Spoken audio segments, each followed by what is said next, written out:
My name is Harper Ellison. I am 31 years old, and 3 days ago my mother cornered me at Christmas dinner in front of 30 relatives and demanded that I fund my younger sister's $93,000 fairy tale wedding or never call myself part of this family again.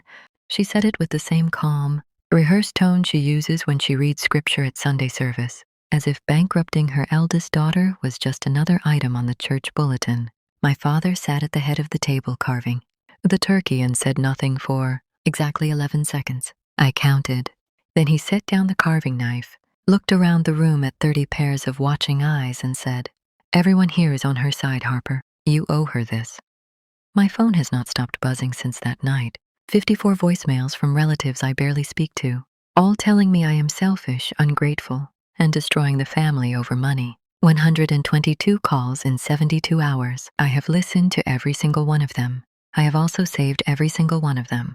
They have no idea what is coming. Let me take you back to the beginning so you understand how a family gets to the point where they believe one daughter exists solely to finance the other daughter's dreams. I grew up in Covington, Kentucky, in a red brick house on Maple Ridge Lane that my parents bought in 1994 for $68,000 with a 30-year mortgage they have still not finished paying. My father, Gerald, was 59, a retired electrician who spent his career wiring commercial buildings and came home every night smelling of copper dust and cheap beer. He was the kind of man who believed that the oldest child owed a debt to the family simply for being born first. He never said it directly when I was young, but every decision he made broadcast it clearly. My mother, Diane, was 57, a woman who had worked part-time at the church office for 23 years and treated her social standing in the congregation as her primary career. Everything in our house revolved around appearances. The lawn was always trimmed. The Christmas lights were always symmetrical, and the family portrait above the fireplace was retaken every 2 years, whether we could afford the photographer or not. My younger sister Vivian was 27, 4 years younger than me, and from the day she was born, she was the golden child. She had my mother's delicate bone structure, my father's blue eyes, and the kind of effortless charm that made strangers buy her coffee and teachers round her grades up. Vivian never worked a job longer than 4 months. She attended 3 different colleges without finishing a degree. She lived in an apartment downtown that my parents subsidized and drove a car that I later discovered had been leased in my name without my knowledge. I was the opposite. I graduated summa cum laude from the University of Cincinnati with a degree in accounting, passed my CPA exam on the first attempt, and built a private practice that now generates $240,000 a year in revenue. I bought my own house at 27, paid off my student loans at 29, and have never once asked my parents for a single dollar. The reward for all of this was invisibility. My name is Harper Ellison. Growing up in the Ellison household meant understanding one unspoken rule above all others: Vivian comes first. When we were children, Vivian got the bigger bedroom because she said the smaller one gave her nightmares. When I saved up $300 from my summer job at 16 to buy a used laptop for school, my mother asked me to give the money to Vivian for a homecoming dress instead. When I argued, my father pulled me aside and said, "Harper, you are the strong one. Vivian is fragile. Strong people carry the load." I was 16 years old, and those words became the invisible yoke around my neck for the next 15 years. I carried it without complaint because I believed that if I was good enough, responsible enough, selfless enough, eventually they would see me. Eventually, they would turn around and say thank you. They never did. Instead, the more I gave, the more they expected. By the time I turned 25, the financial architecture of our family had become grotesque. I was paying $600 a month toward my parents' mortgage because my father's pension barely covered their utilities and my mother's church salary was laughable. I was covering Vivian's car insurance, her phone bill, and the monthly shortfall on her apartment rent whenever she quit another job. I tracked every dollar because that is what accountants do. Over the years, the total came to $114,000 in direct financial support to my family, not including the thousands of hours I spent doing their taxes, managing their bills, and fixing every crisis Vivian created. When Vivian got a DUI at 23, I paid the $4,000 legal fee. When she maxed out a credit card my mother had co-signed, I paid the $7,000 balance to protect my mother's credit score. When she needed emergency dental work after a skiing accident with friends whose names I was never told, I paid $3,200 without hesitation. Each time my mother would call with that specific tremor in her voice, the one she reserved for requests disguised as emergencies, and each time she would end the conversation with the same phrase, "You know Vivian is not as strong as you. Harper." It was the family motto engraved on an invisible plaque above our front door. Vivian is fragile. Harper is strong. The strong one pays. I accepted this dynamic the way you accept gravity. You do not fight it. You simply live under its weight and build your muscles accordingly. But muscles have limits. And so did my patience. The breaking point came on December 23rd when Vivian announced her engagement to a man named Troy Beckett, a 29-year-old personal trainer with a leased BMW and a smile that could charm the offering plate right out of a congregation's hands. Troy Beckett was exactly the kind of man my parents should have questioned, but instead embraced. He had no savings, no property, and a history of failed business ventures that Vivian described as entrepreneurial spirit. He proposed to my sister with a ring I later confirmed cost $14,000, charged entirely to a credit card with a 24% interest rate. My mother cried with joy. My father shook Troy's hand and called him son. Nobody asked how the ring would be paid off. Nobody needed to ask because they already knew the answer. 2 weeks after the engagement, Christmas dinner arrived. My parents hosted it at the brick house on Maple Ridge Lane, and for the first time in years, every branch of the Ellison family tree was present. 30 relatives packed into the dining room and living room, aunts and uncles and cousins who normally only communicated through Facebook likes and obligatory birthday texts. The house smelled of roasted turkey, candied yams, and the sharp pine of the artificial Christmas tree my mother had been using since 2003. I arrived at 4 in the afternoon, carrying a pecan pie I had baked that morning and a bottle of wine that cost more than my mother's entire dinner spread. Vivian was already there, radiant in a red velvet dress, showing off her ring to every woman in the room while Troy stood behind her looking handsome and financially hollow. My mother greeted me at the door with a hug that lasted exactly 1 second too long. I recognized it immediately as the hug she gave when she needed something. Dinner was pleasant for exactly 47 minutes. My father carved the turkey with his usual ceremonial slowness. My mother served the sides with the precision of a church potluck coordinator. Vivian told the engagement story 3 times, each version slightly more romantic than the last. I ate quietly, complimenting the food, pouring wine for my aunts, and counting the minutes until I could politely leave. Then, between the main course and dessert, my mother stood up. She tapped her glass with a fork, the way people do in movies when they want the room to feel important. The table went silent. She looked directly at me and smiled the smile I had learned to fear, the one that preceded every financial ambush of my adult life. "As most of you know," she began, her voice carrying the practiced warmth of a Sunday sermon, "our beautiful Vivian is getting married, and we want to give her the wedding she deserves." My mother paused for effect, letting the word deserves hang in the air like incense in a cathedral. She continued, her eyes never leaving mine. "Gerald and I have looked at the numbers, and the wedding Vivian has her heart set on will cost approximately $93,000. The venue alone is $28,000. The dress is $11,000. The catering, the flowers, the photographer, the band, all of it adds up. We simply cannot afford it on our own." She paused again. Every face at that table turned toward me like sunflowers, tracking the only source of light in the room. "Harper," my mother said, her voice dropping to that intimate register she used when she wanted compliance disguised as love, "you are the most successful person in this family. You have done so well for yourself, and we are all so proud of you." That was the first time in my entire life I had heard her say she was proud of me, and she was using it as a crowbar to pry open my bank account. "We are asking you, as a family, to fund Vivian's wedding. Not all of it, but most of it. Gerald and I can contribute about $8,000. Troy's family has offered $5,000. We need you to cover the remaining $80,000. The room was silent except for the sound of the heating vent clicking on. $80,000.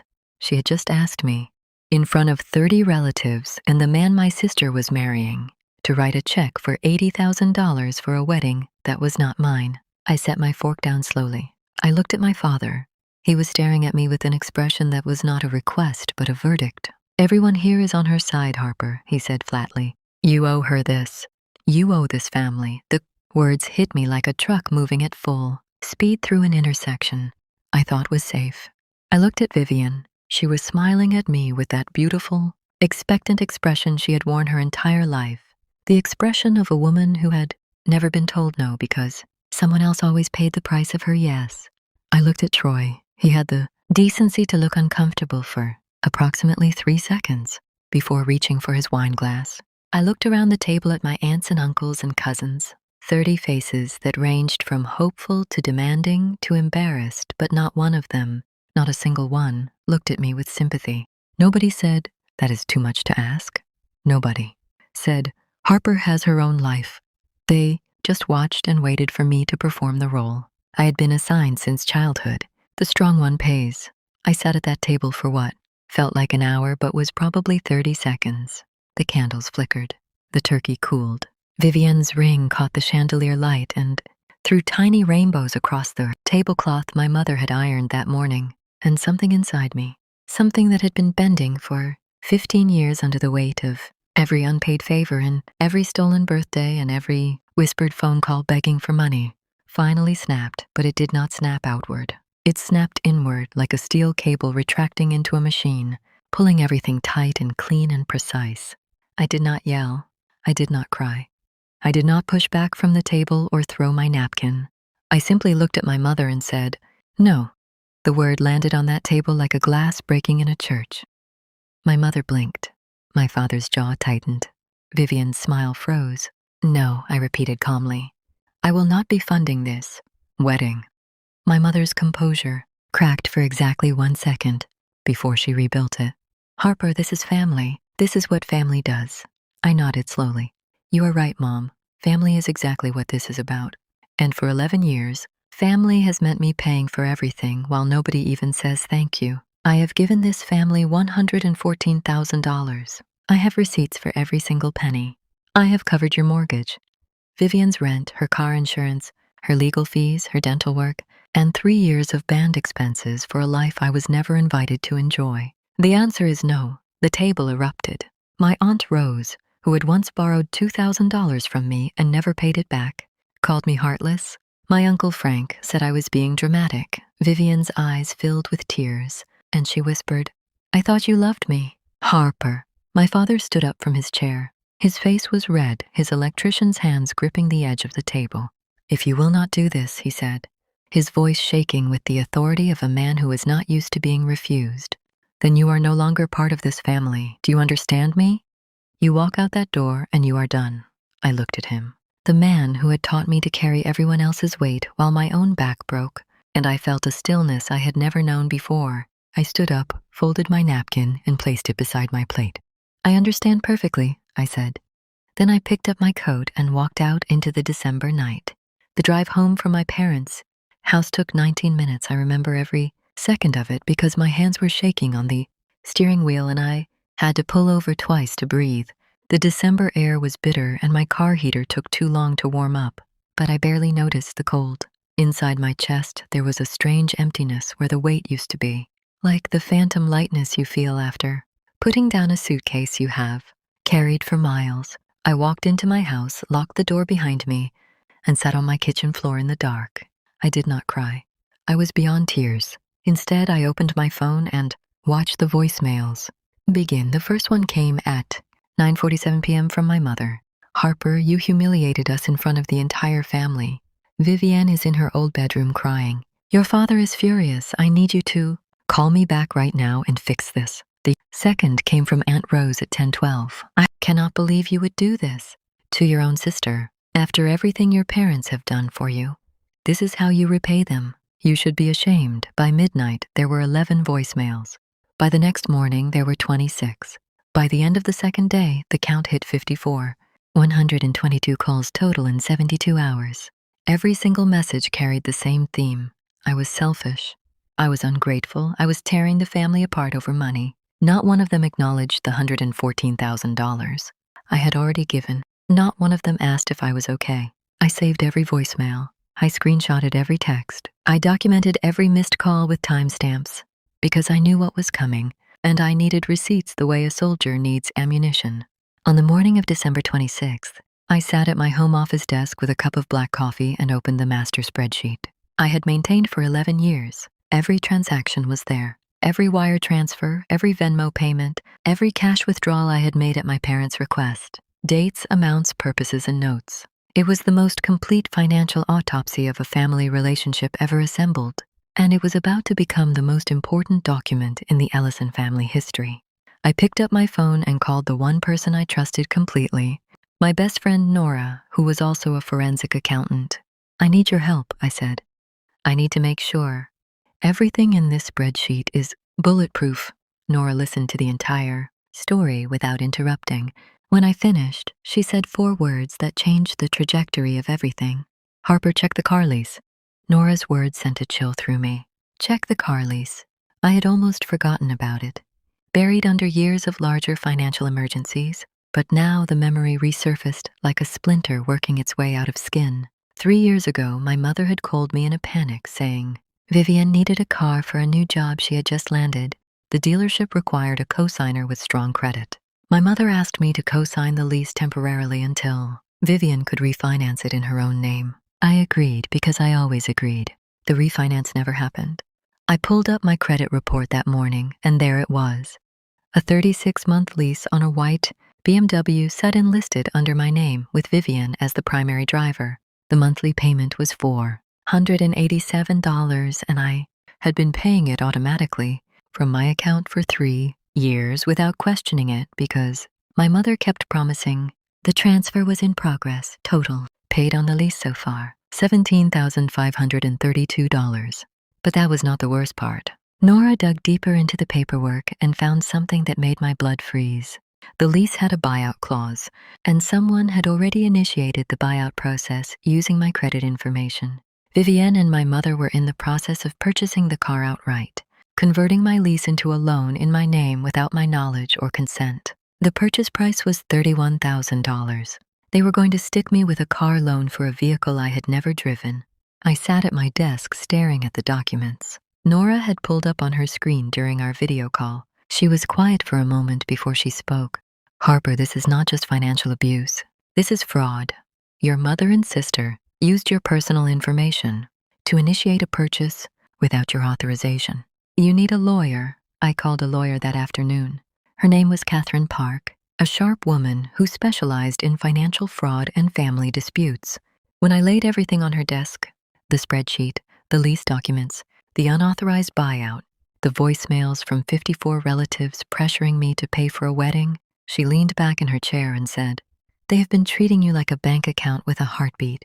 We are going to shut that account down permanently." Catherine filed a fraud complaint with the dealership immediately. She also sent a formal cease and desist letter to my parents, addressed demanding the immediate termination of the unauthorized car buyout and threatening criminal charges if they proceeded. The letter arrived at my parents' house on December 28th. I know exactly when my mother opened it because my phone rang 14 seconds later. My mother's voice on the phone was a sound I had never heard before. It was not the controlled, sermon-ready voice she used in public. It was not the trembling, manipulative whisper she used when she needed money. It was raw, cornered panic. "Harper, what is this? What have you done? There are police words in this letter. You are going to destroy your sister over a car?" I let her finish. Then I spoke in the same calm, measured tone I use when presenting audit findings to clients. "Mom, you and Vivian used my personal information to initiate a $31,000 car purchase without my consent. That is a federal crime. I did not do this to you. You did this to yourselves." She started crying. She said I was blowing things out of proportion. She said Vivian had mentioned it to me months ago, and I must have forgotten. She said my father was going to have a heart attack from the stress. I told her that fabricating my consent was not a misunderstanding. It was fraud, and that her tears did not change the numbers on the documents sitting on my lawyer's desk. I hung up and blocked her number. Within hours, the family network activated like a phone tree from the old church days. Aunt Rose called. Uncle Frank texted. 3 cousins I had not spoken to in years suddenly had opinions about my cruelty. The voicemails piled up with a new intensity. They were no longer just calling me selfish.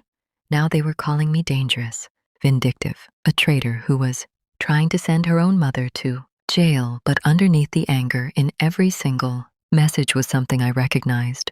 Immediately, fear. They were afraid because, for the first time in the Ellison family history, the quiet one had documentation. By December 29th, my lawyer Catherine had completed a full audit.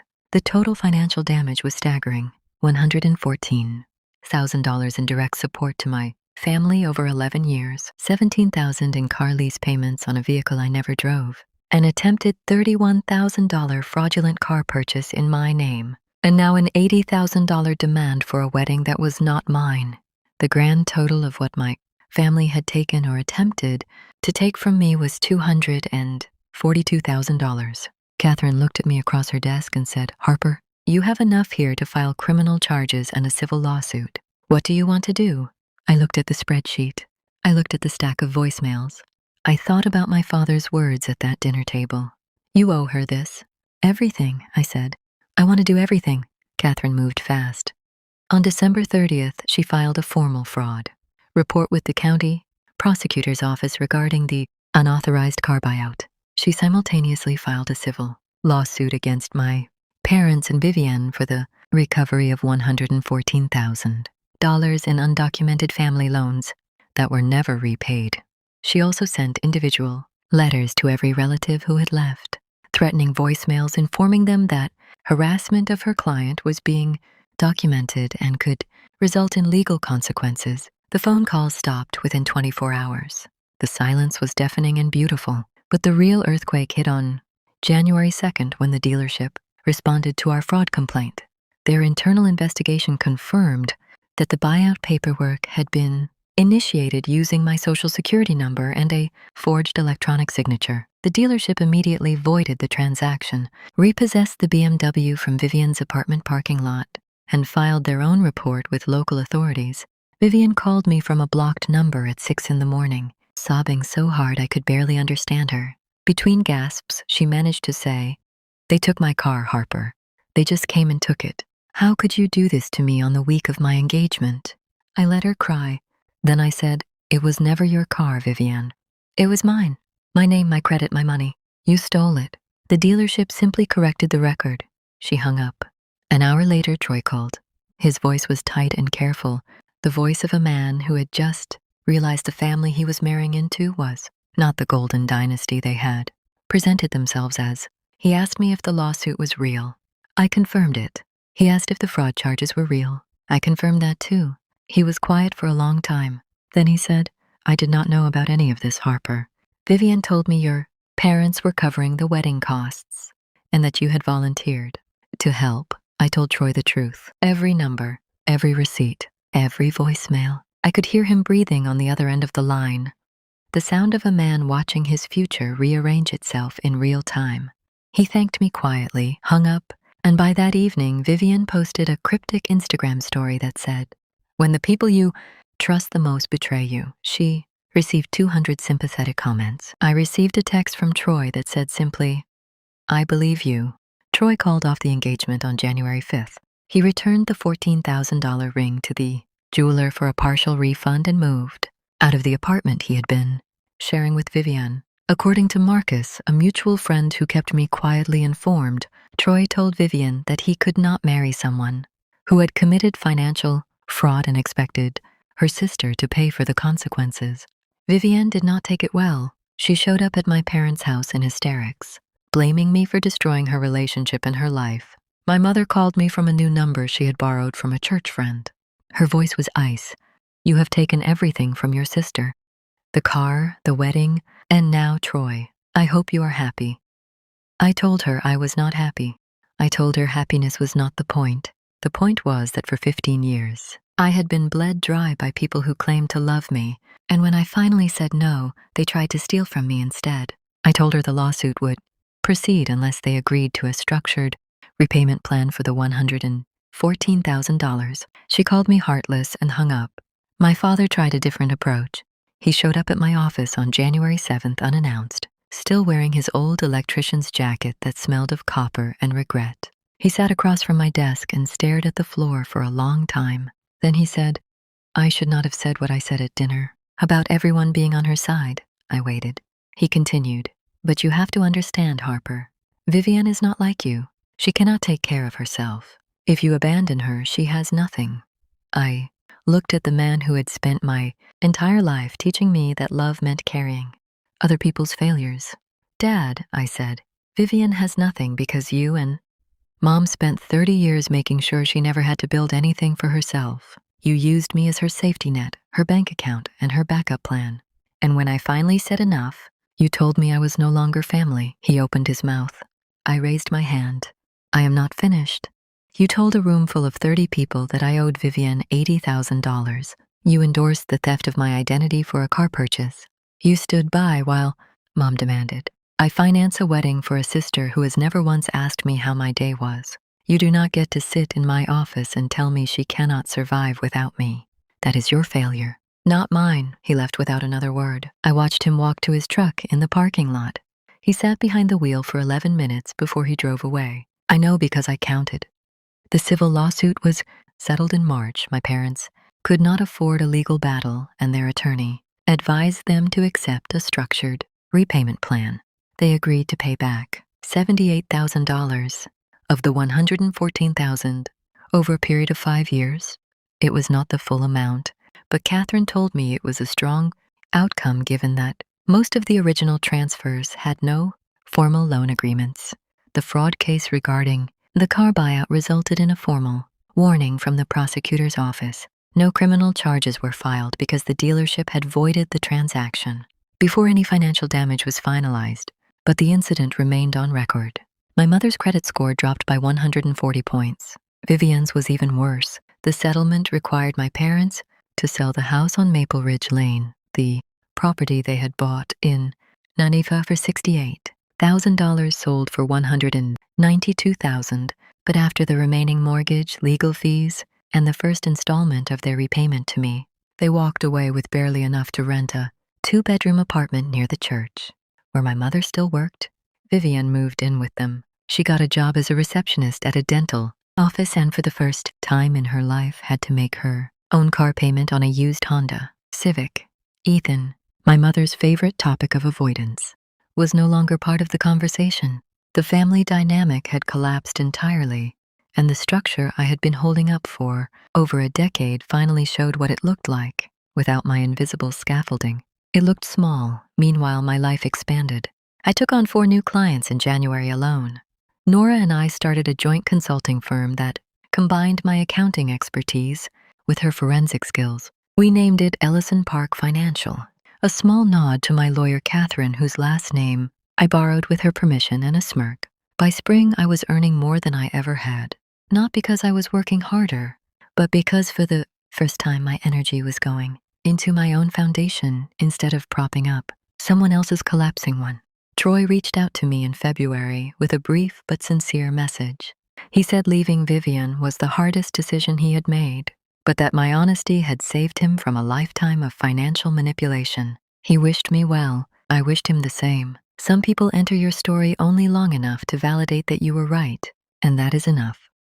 6 months after that Christmas dinner, I received a handwritten letter from my mother. It arrived in a plain white envelope with no return address, but I recognized her careful cursive immediately, the same handwriting she used on church bulletins for 23 years. The letter was 4 pages long. She apologized for the dinner. She apologized for the car. She apologized for every phone call where she asked me for money instead of asking me how I was doing.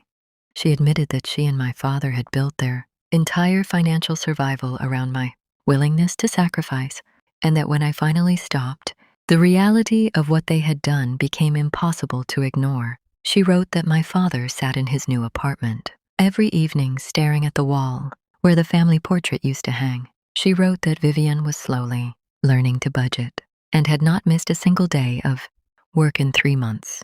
And she wrote the words I had waited my entire life to hear. "I am proud of you, Harper. Not because of your money, because you were brave enough to say no when the rest of us were too weak to stop asking." I read the letter 3 times. The first time I felt nothing. The second time I felt everything. The third time I folded it carefully, and placed it in the same drawer where I kept my grandmother's old recipe cards, relics of women who carried families on their backs and never complained. I have not responded yet. Maybe one day I will, but not today. Today I sit in my own home that I paid for with my own money. I drink coffee from a mug I bought myself. I run a business that bears my name. And I celebrate the fact that when 30 people in a room told me I was wrong for refusing to be exploited, I trusted the one voice that mattered, my own. To anyone watching this who has ever been the family bank account, the unpaid manager, the invisible backbone everyone leans on but nobody thanks, you are allowed to close the account. You are allowed to let the building fall and walk away from the rubble. The people who truly love you will find you in the new life you build. The rest will just keep dialing your old number and wondering why nobody answers. My name is Harper Ellison. My father told 30 people I owed my sister everything. My mother tried to steal my identity. My sister expected me to fund her fairy tale. They gave me an ultimatum, pay or leave.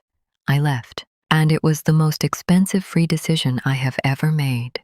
Thank you for following this story on Legacy Revenge. If it touched something inside you, like, subscribe, and share it with someone who needs permission to stop carrying a family that refuses to carry them back.